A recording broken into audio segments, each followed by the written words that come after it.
And now we're moving on to another discussion, this time on overseas implementation. So to moderate, please welcome Stamatiki Kritas. Thank you. Come and take a seat. The Managing Director of CEBR. Also the Chief HR Officer of Nanobiotics, Anne-Juliette Armand. A partner at Forvis Mazars, Vasily Zvonov. And I will leave the floor to you. Lovely. Thank you.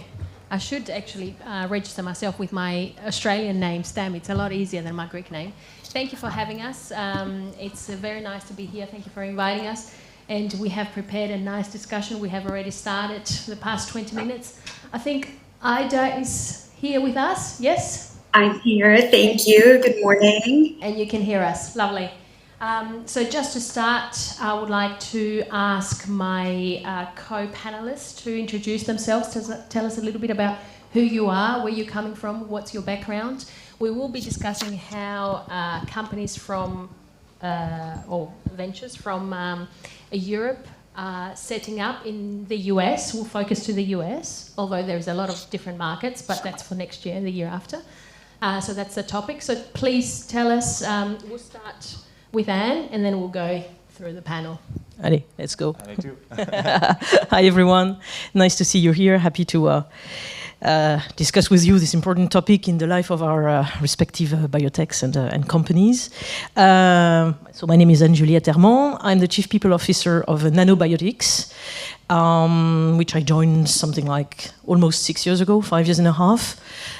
So I've pretty much seen, the company transition to a late stage one, right? And Nano was already in the US by the time I arrived, but I've kind of witnessed and supported how it unfolded over the past years. So happy to share a little bit more. My background has nothing to do with science, I'm afraid. I was trained in literature, philosophy, Latin, Greek, all that kind of stuff. So not sure I was predestined, but anyway, I'm very glad after a career in much bigger groups and not in pharma, but more in the financial sector and insurance sector. I'm very glad to have joined this innovation ecosystem. It's a lifetime experience, definitely. So great. More to come. Vasily? Yeah, perhaps ladies first, I would say. Okay, Ida from New York. I'm not sure what time it is. Thank you so much.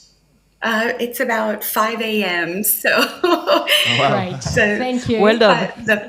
The fun of working with a global biotech. So this is normal. Good morning, everyone. My name is Ida Hatoum. I did start my career in biotech, trained as a PharmD, and spent many, many years working as a medical science liaison, and just really by luck joining a small biotech company that needed to build out an infrastructure, started a very natural transition into helping with the organizational design and eventually building out the company. I've spent about the last 15 years in small biotech, 2 taken all the way to successful commercialization, and 3 that sold either in stage 2 or stage 3 clinical development. And so I've been with Abivax now for a little over a year.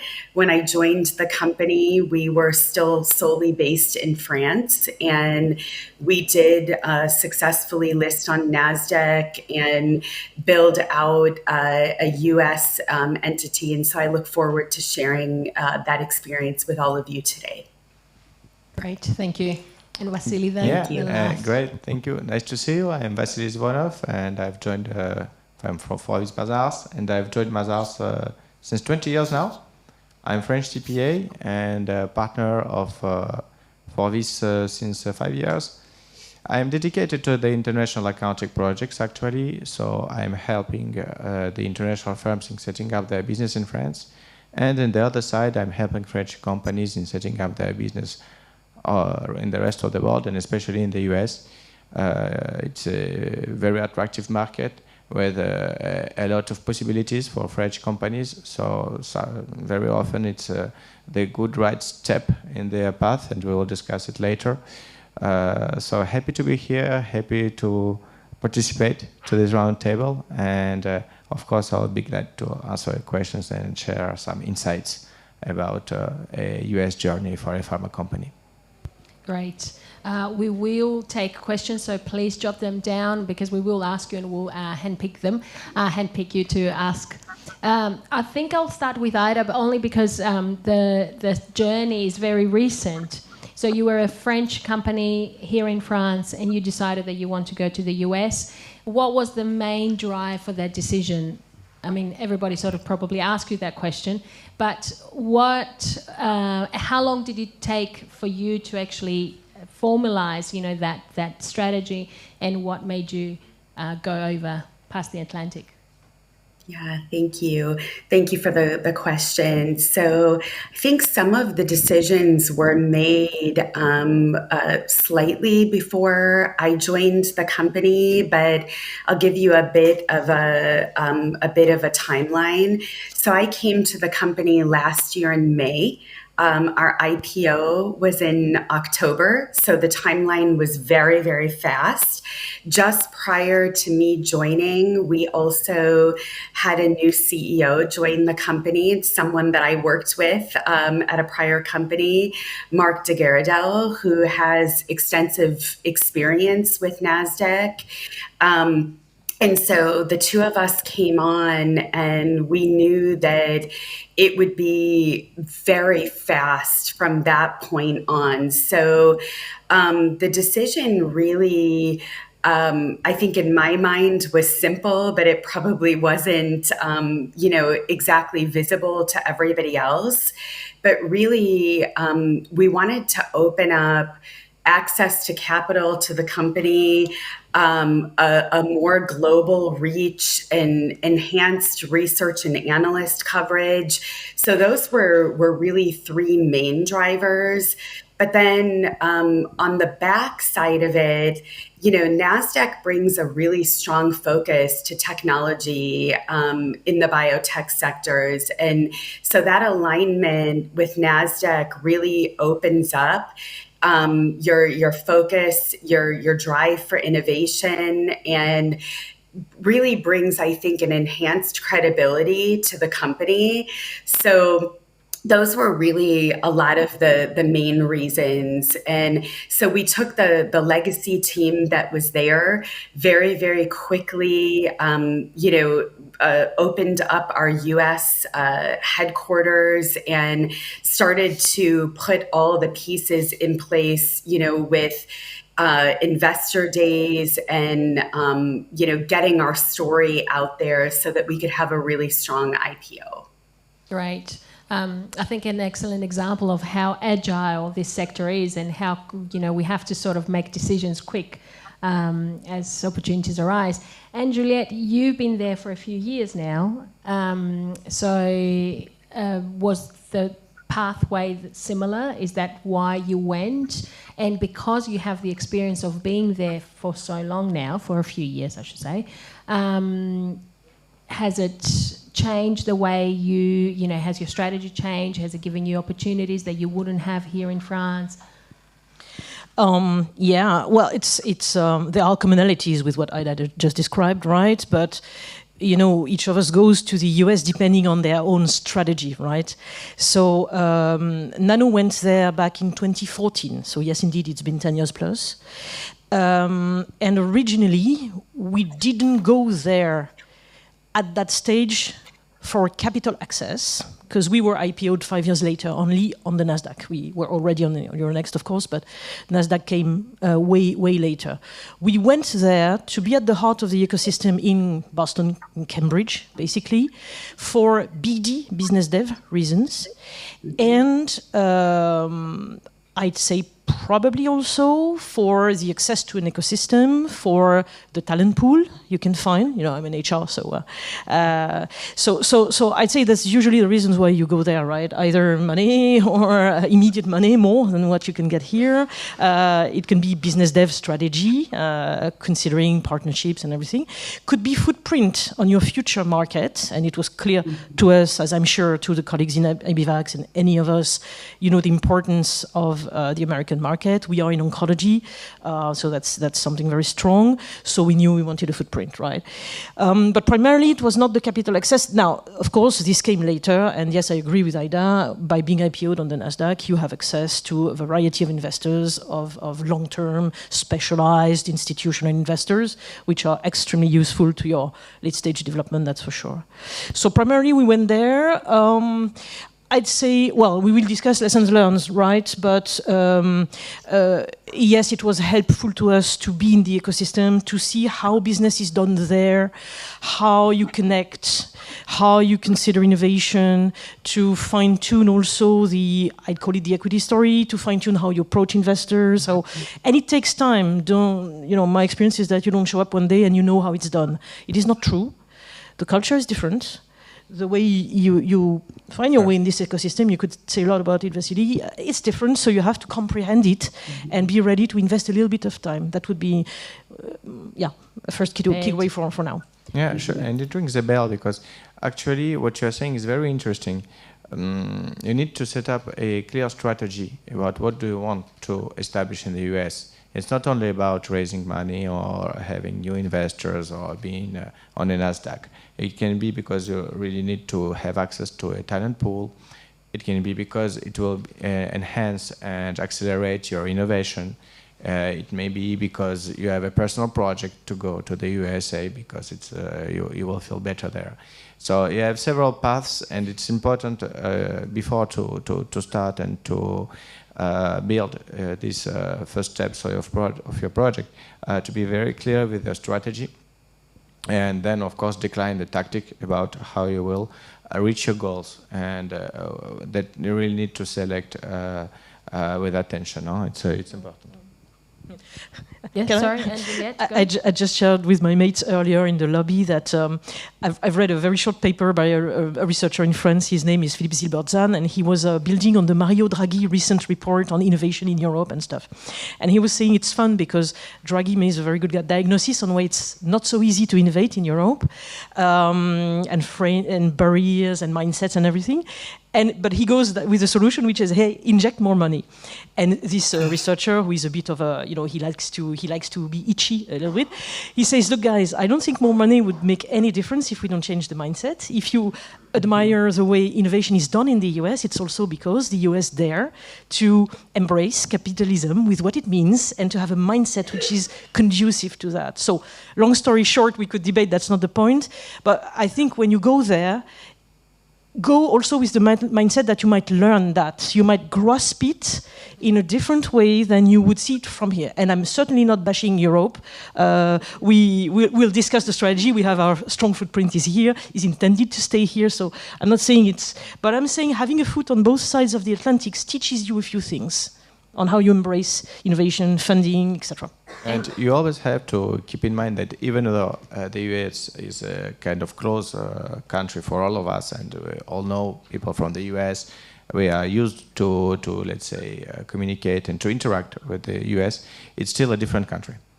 It's a different country with a different mindset, a different culture, and a lot of compliance stuff, which are very different from Europe.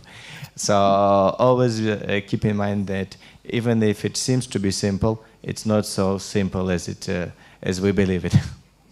And Ida, since you sort of been on both sides of the Atlantic in a sense, and you said that you took the legacy team from here over there, did you find that the mindset was different? Did you need to work on that? Did you have any strategies or any ways of actually changing quickly, or educating people, I should say, quickly on how they should react when they're in the US? Yeah, so I think you probably see me smiling and nodding at everything that they're saying. The mindset is different, but I think that what's important from the beginning is establishing, at least in regards to Abivax, it was very, very important to let the legacy team know that there was no intention to shut down our office in Paris. We actually have an office in Paris, and then we have our research facilities in Montpellier. So those offices are open, they're thriving, and we have no intention of closing them down. We've opened up this global company again to spark our innovation, to have a wider reach. And the biggest thing that we did in the beginning was to build trust. And I think with that came a lot of open communication and just helping the team there in Paris feel that they were our partners rather than two separate companies. They heard me say a lot, it's not a French company any longer. It's not a US company. It's a global company. So our accents may sound a little bit different, but we're all speaking the same language. Yeah, big shift, huh? Big shift, Ida. Yeah. Wow.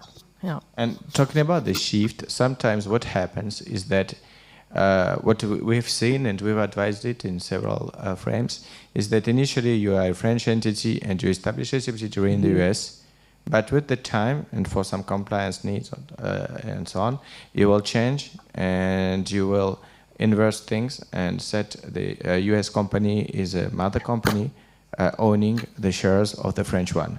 So the shift to the US, let's say, footprint can go even deeper than only the mindset. And the second remark that I had and a comment is that when we talk about the US, we Europeans from Paris are often considering New York East Coast because it is the closest place, because it's like a European city.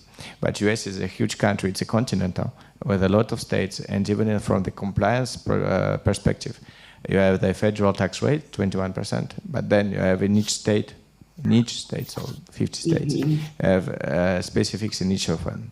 So I go back about the strategy, the US is not only the East Coast, so you have to consider where to establish. You were not in New York, actually. And it's important to keep this in mind. Yeah. So that's interesting because you bridge to the next question. How do we choose when and where we go? Because everybody wants to go to the US, and as you said, it's a huge continent. They're very different settings, very different ecosystems. So you were in Boston, Ida is in New York. How do we make that decision, especially when you're a young company who wants to sort of go to the US to grow? And how important is it? The choice. You want to take this one? I can start. Yeah, back to what we discussed earlier, it depends on your strategy and why are you going there, what are you expecting, at least in a first step. So we have chosen to be headquartered in Cambridge because we wanted to be in the ecosystem and close to the science over there and close to the potential BD deals, etc., especially co-development, early stage deals, etc. But the truth is we also have a little office in New York because you also want to be close to some investors, to the press, to some, I don't know, policymakers, to whatever was at the time more to be found in the New York ecosystem. So actually we've been very tactical. We said, okay, we want to establish there for very particular reasons, where and also which functions do we put there. Unlike our colleagues of Abivax, it was not massive. Like we are still, our CEO is still here. We are 4 members of a directoire, 3 of which we are here, and we just have the CFO being there. But we were adamant that this function had to be there precisely for investor relations, equity story, IPO reasons, etc., being on the Nasdaq. We have chosen the head of BD to be there. Actually, he was the one setting foot of Nano 10 years ago in Cambridge. So it's more functions chosen. And again, that's how you choose where, probably. The when is a little bit the same question. Well, it all depends what you're looking for. Access to capital, go when you believe that the lake here is not enough, is not helpful. Maybe you can be more market-driven, in which case go when you believe you are going to really go for your registration trial or some major step in your development. If it's partnerships you're seeking, go at the right... I'd say it's not a one-size-fits-all, no? Among the guys you accompany... Yeah, sure. About on the where, usually French startups and biotech will start with New York, because and Delaware for tax purposes, for example. But still on the East Coast, because the time difference is manageable. It's only 5-6 hours, so it's very convenient for working. Aida, thank you for being with us. Big up for your 5 a.m. So you had this aspect, sure, because if you start working in the West Coast, then it becomes complicated to handle teams, to handle collaboration, to take the plane. It is much more time, it's much more long. So this is about the where, but in your matrix of decision, you will have always, like Juliette said, you have some money aspects, because in some states you have incentives for your business, so you can have some financial aspects. You may have also people aspects, because you will search for certain areas with talents. Which are relevant in your project. You can also have some family reasons, huh? So, of course. About the geographical aspect, which is important, this is my insights. And on the time frame, same, like I would add that for a fresh startup, or even to a project which is incubated within a more important company, you have always to keep in mind that you need to, of course, prepare your strategy, but also prepare your initial investment. Because investing in the US is costly, clearly. It's not a cheap country. It's not like expanding to Belgium or to Even Germany. talent is super costly, you'd better be pretty solid before you go there. Yeah. You need to have strong shoulders. Not strong shoulders. I don't want to frighten you, but you need to be well also prepared from a financial perspective to amortize and absorb the initial cost, because there is one. And then post, if you're listed in the US, there's another cost, because then you become SOX compliance, you are dual listed most of the time. So the 7 of us who are dual listed here in France and there in the US could tell you a lot about the raising of the bar that you have immediately to go with compliance, with your financial structure. Have almost 20% of the workforce of Nano in finance, actually, and related, and compliance related now, which was not the case at the beginning. So it's a real step up. Yeah, clearly. And don't undermine it. Underestimate the cost so obviously your teams need to be able to expand. Ida, you expanded. Obviously, you brought the people, but suddenly your size became a lot bigger. Yes, for sure. I would just clarify really quickly before I go into that we also are in Boston as well. Our office is in Waltham. And we do spend quite a bit of time in New York. So it's the same thing. We built the headquarters in Boston for access to the science and the innovation. And we spend our time in New York to be with the bankers and the analysts. We did a very, very quick ramp up last year. So when I joined the company, Abivax was in total about 30 employees. We're around 80 right now, and 80 full-time employees, and if you include some of our part-time contractors or contract help, we're at about 115. Agree with all the comments on the panel that we really needed to increase our finance team, and then some of the ancillary folks to help with the enhanced corporate governance that comes along with NASDAQ. So we have been going through all of those exercises to become fully SOX compliant. That will be a requirement for our company this year, and it is a massive undertaking. You have to think about a lot of things, from pay structure for the company all the way to the financial reporting, board compliance, all of the things that a company may not be sized to do.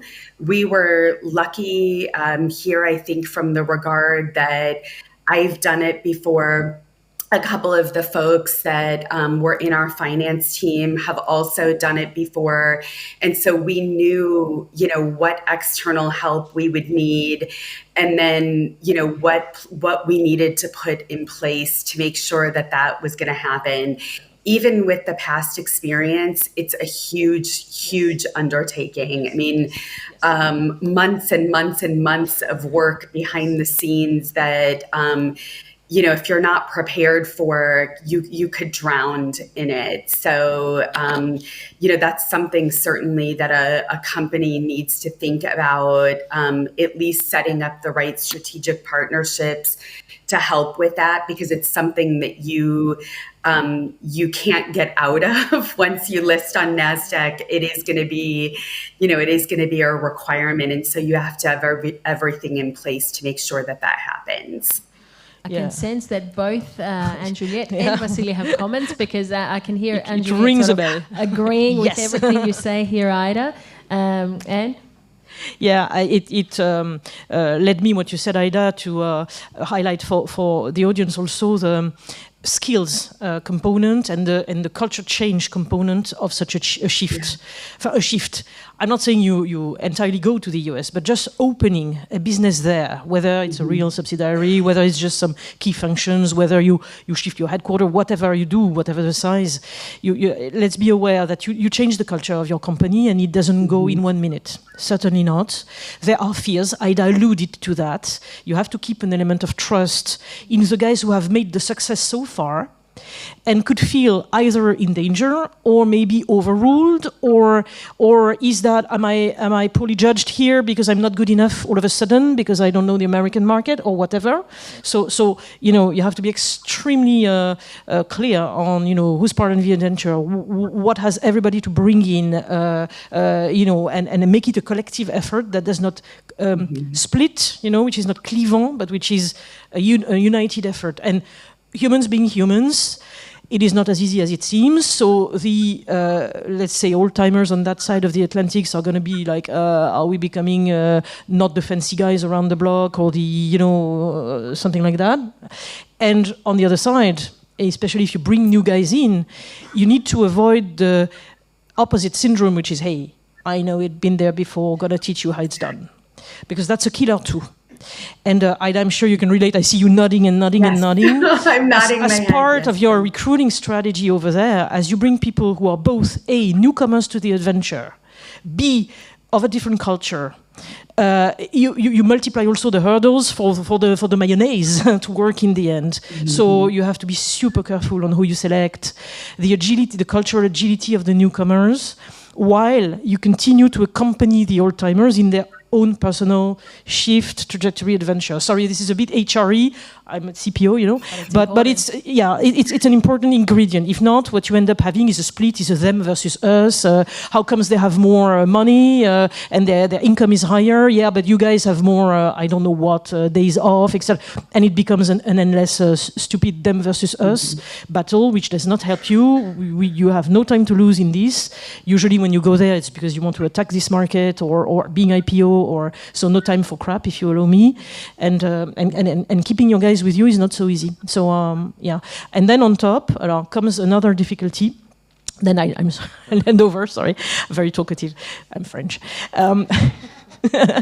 But then comes in numbers the question of it's not one culture dominating another. It's how do we build some sort of a transatlantic culture. And in Nano, well, we are 120 FTE now. If I count the contractors, that may be, I don't know, 140, 150 something. Mainly here. So the American colleagues would tell me this notion you have, this dream you have of an international transatlantic culture, hey AJ, be aware that at times we do feel peripheral. Mm-hmm. And those guys are key functions. I'm talking head of BD, I'm talking VP communications, and I'm talking CFO. I'm talking. So they feel that they are not connected to the main decisions being taken here as we go on the flow, etc. By the time they wake up, okay, what have those guys been doing in the past 6 hours? And they need to catch up, no matter how senior. Okay, so it goes fast, and even if you don't want it to happen, this notion of balance, of continuing to build the conversation, have them on board all the time, needs effort. Whether it's traveling, whether it's you move to a particular way of connecting each day, etc. I'll let you invent but it's not to be forgotten. And to add on the compliance, thank you. Thanks. To add on the compliance and all this shift in our approach of technical stuff related to the very operational part of your journey.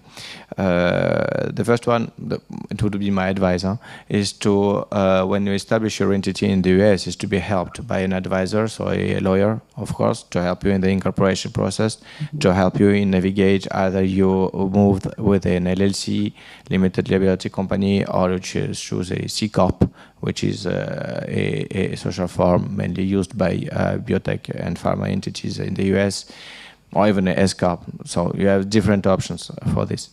The same for the tax. It's always better to have a tax advisor because the tax system is very complicated and really different from the French one and European one. I would say from the French one. Let's stay in France. In France, we are very centralized. Everything comes from Paris, and everything is the same. If we are in Paris, in Marseille, in Lyon, in Lille. In the US, you have two systems which are that you have to keep in mind. You have the federal one and the local one in the States. And so you really need to have a tax advisor to help you in being compliant, because if you are not compliant, it is a huge problem in the USA.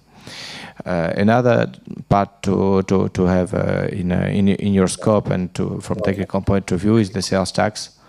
So it's important to check your nexus. So the nexus is let's say authorization from each state to sell there and to collect the sales tax there. So sales tax, is an important topic to have in mind. Even though in pharma and biotech sometimes you are exempted from it, but still it is somehow like our VAT. But still it's different. And a lot of things are similar, but different from what we see in Europe. So I would say this is the main topics. The third one that I would say, however, is about the shift that you have when you are listed. When you are not a listed company, from accounting point of view and compliance point of view, it's quite simple. US accounting is more simple than the French one, and let's say the rest, like a shareholder meeting, filing the accounts, and so on, having a legal auditor, as long as you are not listed, it's very simple and more straightforward than in France. For example, in France, you need to publish your accounts for all the entities in the US. If you're not listed, you do it on your own. You don't need to communicate on it. But when you enter the stock market and you become listed, as Juliette said, then it's absolutely a different story. You need to file a lot of regulatory stuff.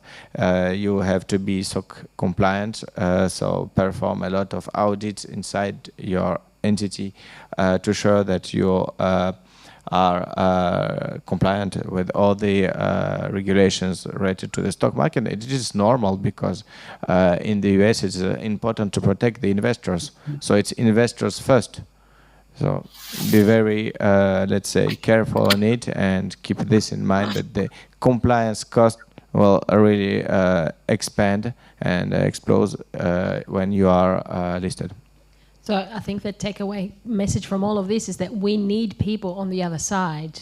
We can't just move. We need people to be there, very similar to what IDA does in the sense that they can guide you and actually help you navigate even the regulation, but even the simple accounting or even the simple payroll. That's important. You also might want to consider at some point with your governance adding a US-based member to your board, be it conseil de surveillance or whatever format you have for your board, but it might help, not only because that person brings credibility over there, face for investors and such, but also because they would be sensitive to precisely protecting the investor, how it's done, because everything will have to change. You will have a clawback policy in the remuneration, in the compensation of our officers. You would have, it's not nothing to be listed over there. And probably doing it before you even think about moving, so you are prepared.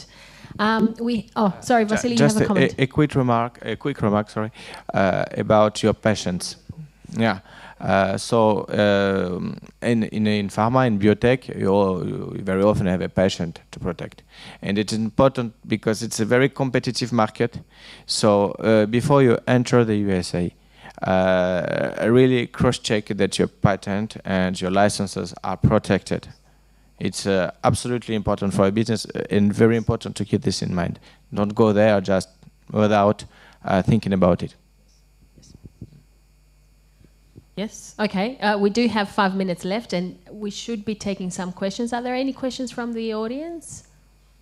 Yes, there is the lady in front. I can bring the... Need some mics? We can hear you. We can repeat if needed. Yes. I am Sophie de Ferrière, CEO of Persea, a small early-stage biotech.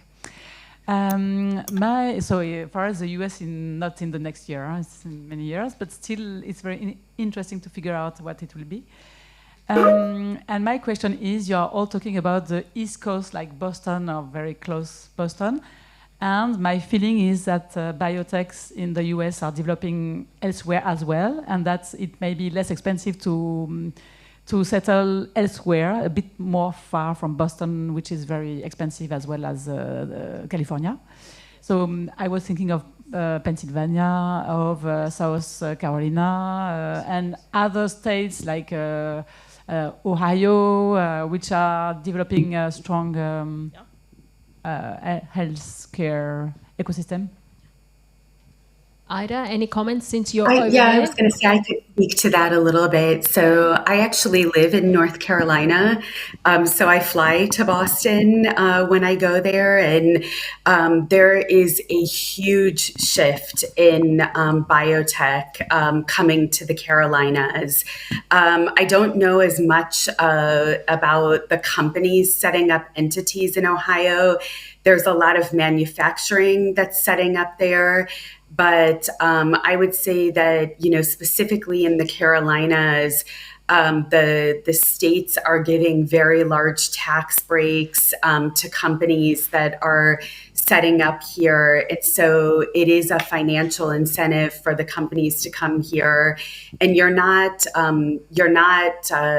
putting aside the science and the other things that attract folks, to areas like Boston or California. I think that the biggest incentive to come here really is on the financial side. And it's not just a 1-year tax break that you'll get. I mean, they're giving, 10 to 15-year tax breaks that are tiered, especially as you grow the companies. So if you keep the jobs local, there's large incentives to do so.